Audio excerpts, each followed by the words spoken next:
In autumn last year, Partick Housing Association was successful in securing a grant from the Scottish Government's Community Choices Fund to deliver a participatory budgeting project. So, working in partnership with Annex Communities, we've delivered the Partick and Thornwood Ideas Fund. So that project's really been about reaching out to the community to engage them with how that funding should be spent. So it's been up to the community to come forward to us with their ideas. In December last year, we had a community voting event where we invited the wider community to come along and listen to pitches from the different projects and cast their vote on who they thought deserved the funding. So we've had about 24 projects which are funded in the Partick and Thornwood area. My name's Louise Taylor, and I'm doing this outdoor gym project that I started in January, basically to allow people to come without feeling pressured and being in a gym environment to do it outdoors. So it's for overall kind of health, well-being, and to tackle social isolation and people that are maybe vulnerable. Basically, we've been starting to come up to this for the last wee while, for the last few months. And it's great fun. It's so much better than going to a gym. We heard through the Facebook and things like that, so we came up and we've met new people, and it's actually a fantastic day out really, and it's only for an hour, really, but it's good. perfect to catch up for the rest of your Saturday. Yeah. So highly recommend it. Really good. My project is called A Holistic Approach to Wellbeing for Young Homeless People in the area. It consists of some workshops and information sessions around the topic of wellbeing, and these include the physical, emotional, mental and social aspects of wellbeing. It also includes various relaxation techniques like meditation, guided visualisation, to help people cope better with stress, to give them some coping strategies. The main difference that it's made to the participants is it's reducing isolation and promoting social networks, building various skills like communication skills, self-esteem and confidence. So my name is Rod and I'm a plot holder here at the Centurion Way Growers Project. We applied for 4 different things, very basic, simple things. They were torches, they were lights. We also applied for a share box, which is we could put all our different produce in and share when there was, normally everyone sort of harvests around about the same time.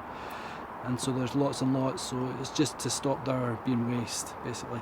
And we also applied for riddles for sorting out our compost, because our compost was a state.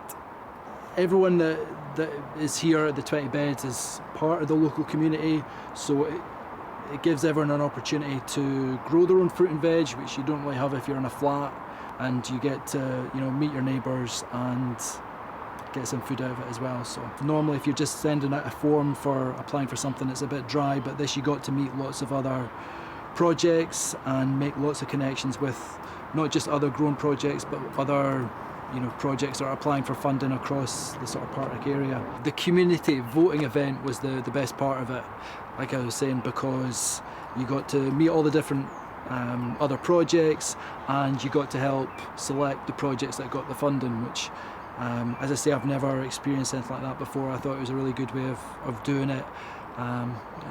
Lots of different projects applied for funding. Some of them got it.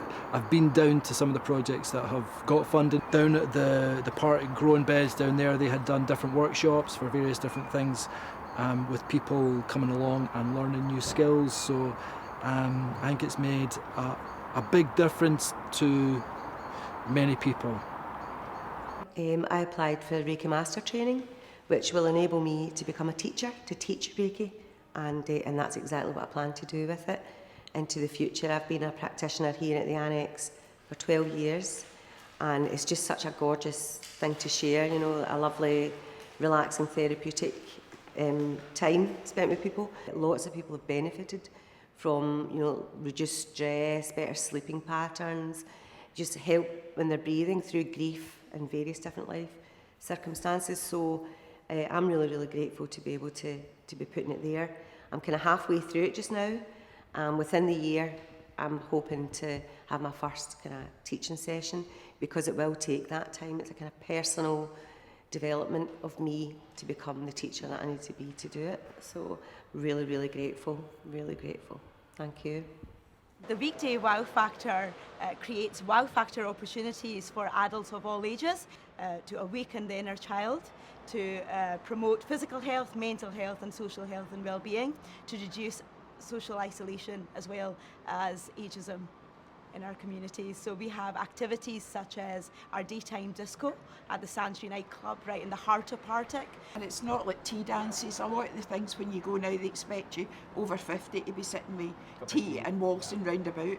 We weren't brought up, we were in the 60s, and you like the music that we've got on here, and the things that she lets us do is amazing. Because it really does help your mental health and your well-being.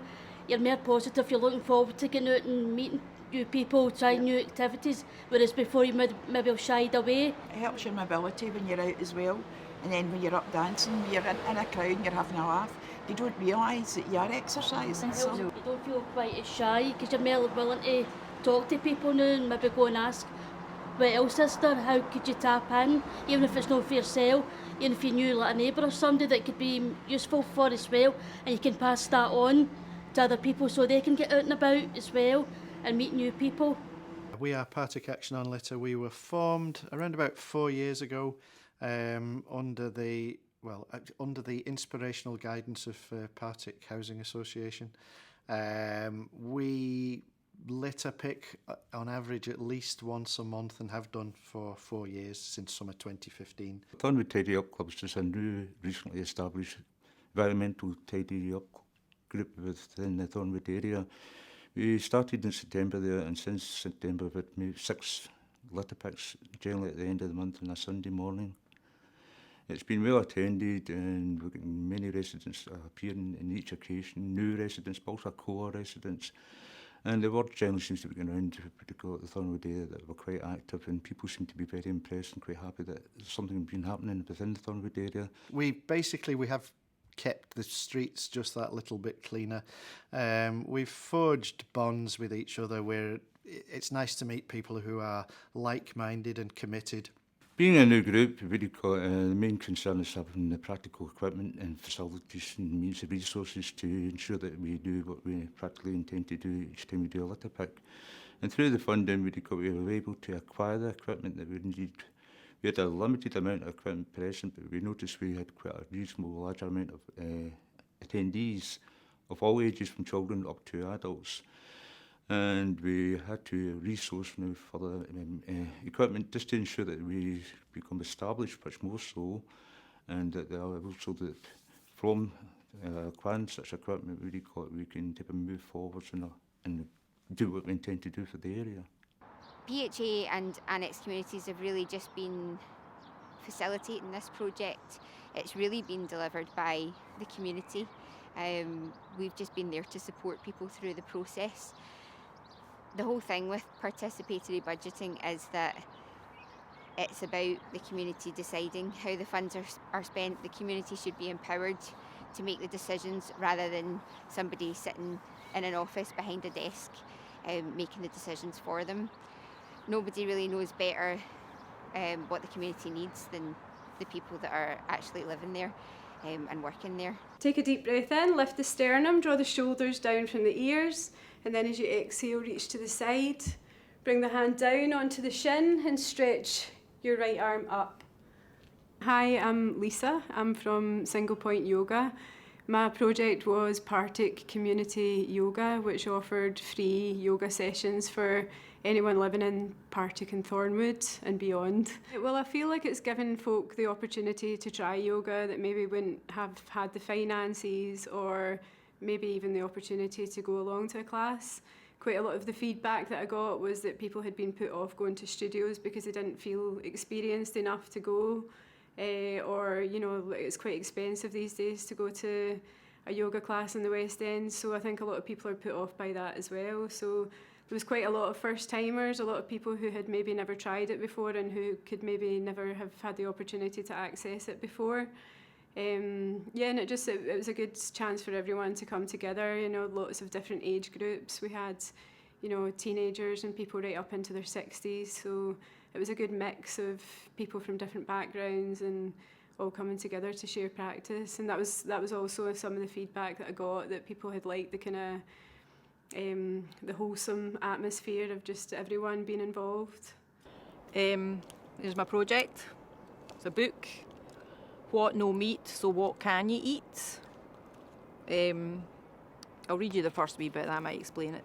'Twas in the middle of a packet of cheese and onion crisps while watching John St. Julian on YouTube musing on the question of what is the number one thing we as humans can do to protect our planet for our children.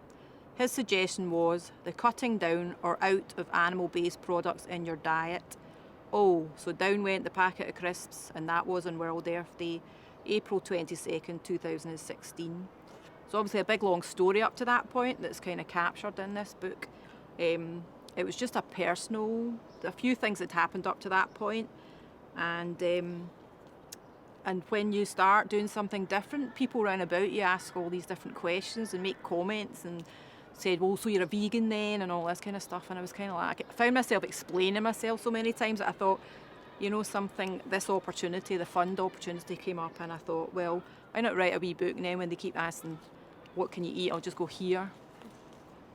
The printer printed out 172 copies, and 172 copies have gone. Well, it's 171. Here's this have gone, and folk have said they've tried recipes. Folk were saying they don't cook, they don't have the ingredients. They've decided they're going to work their way through the book. Some folk have tried it for their fussy 2-year-old daughters, different curries and things like that. So we've had quite a lot of nice feedback from people. Zukra, yes, Zukra's in this book here. She lives in Tanzania, and through the project, John St. Julian runs a project. It's called www.sharetanzania.com, and his idea is people just to share a wee bit of what they have. So for £16 a month, you can, there's Zukra there. For £16 a month, Zukra gets a mattress, food, education, and any medical care that she might need. And her dream is she would like to become a teacher. So I thought it'd be nice if this community comes behind her and we let her know that the whole community are supporting her dream of her becoming a teacher. Through this book, I raised £800 to date, and that'll go to keep sponsoring her for a good few years down the line, keep her going until she gets to her dream. So. My name's Jen, and together with Lindsay, we run the studio. And the studio is a designing and making club for young people aged between 9 and 18.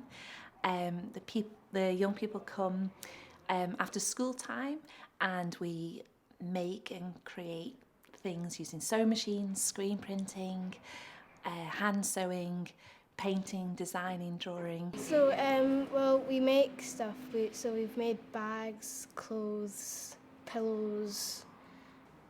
We've made loads of stuff. It all takes place here in Partick, in this venue, and also in Anderston. And both of the venues are formerly derelict shops, which we were given use of by the housing associations, and the young people who attend the studio have designed and decorated the interiors of them. You know, it kind of looks a bit drab from the outside, and it could do with a bit of a makeover and a refresh from the outside, and for the outside to tell a bit of the story about what's going on inside. So we've been working on designing an exterior for the shop. So we applied to run workshops with the young people as part of our programme, where they would be looking at different colourways and different fonts and lettering, and to try to find the best way to describe the studio to the outside world. I think more people will acknowledge the shop and maybe come in more and see what we're doing inside. I think it means just more people will come and will spread more happiness.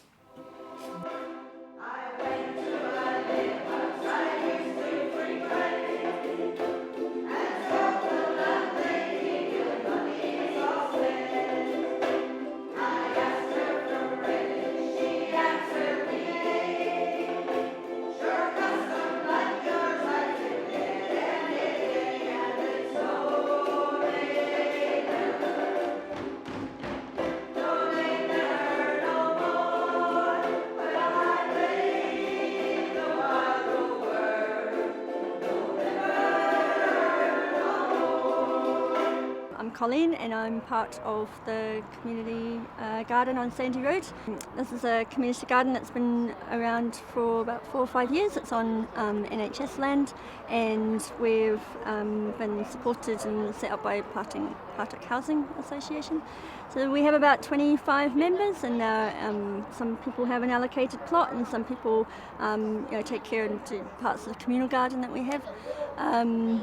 People live quite locally around and it's different to an allotment, so this is a community garden, which means that we kind of learn and share skills together and there's a lot more relational. We look after the whole area of land together, so it's kind of different to an allotment where you might not necessarily work with others alongside, so that's the emphasis that we have. So part of the reason we're doing the workshops is because we're a community garden, that we do things and learn things together.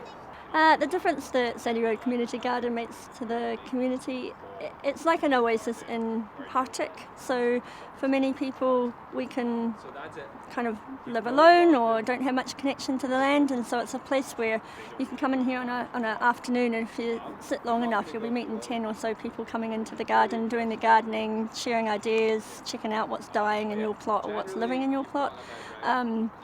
So it's a place in the middle of the city that people can grow things and then connect with other people. And then also I hope it's of benefit to the wider community. We have connections with NHS who use it during their lunch times, we have connections with the nursery, with the kids that come in and learn how to grow. So I think it's a nice place in the middle of Partick, I think, yeah.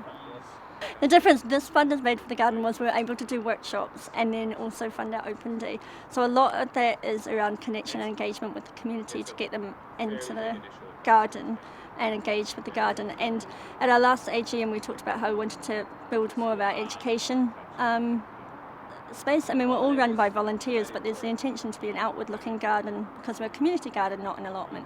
So the workshops are an ability to say, come and learn more about gardening and engage with the garden that way. So, yeah, I think it's an opportunity just to get involved in a garden. And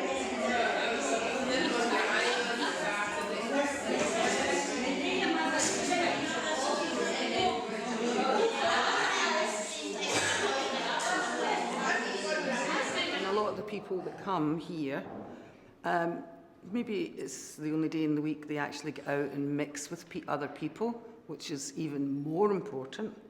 So that's why money coming in to keep these things going is just vital.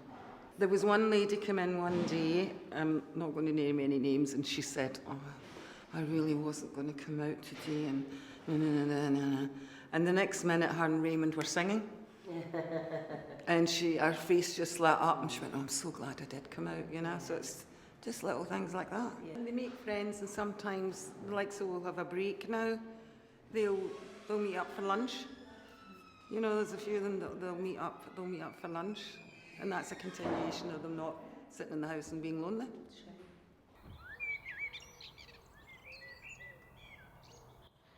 Our project was Let It Grow, and it will be something that we will continue over a long period of time. It originally was set out to allow the children to experience growing organic vegetables and to really get in there and really experience every single aspect. Healthy living is extremely important to us, and to encourage them to be able to want to eat the food, then what's the better way than to get them to actually be involved in all of the aspects, preparing it and everything, which we hope to be able to do after the summertime.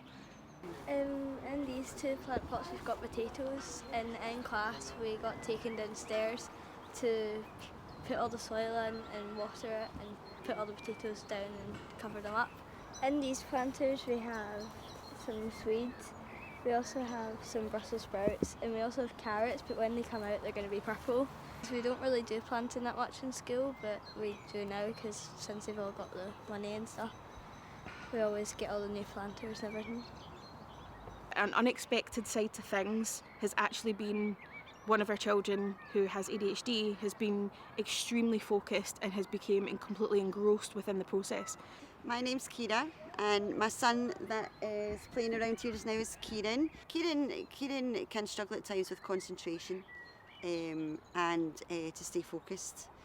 But I have found when he's been doing these projects, he's been really in his element.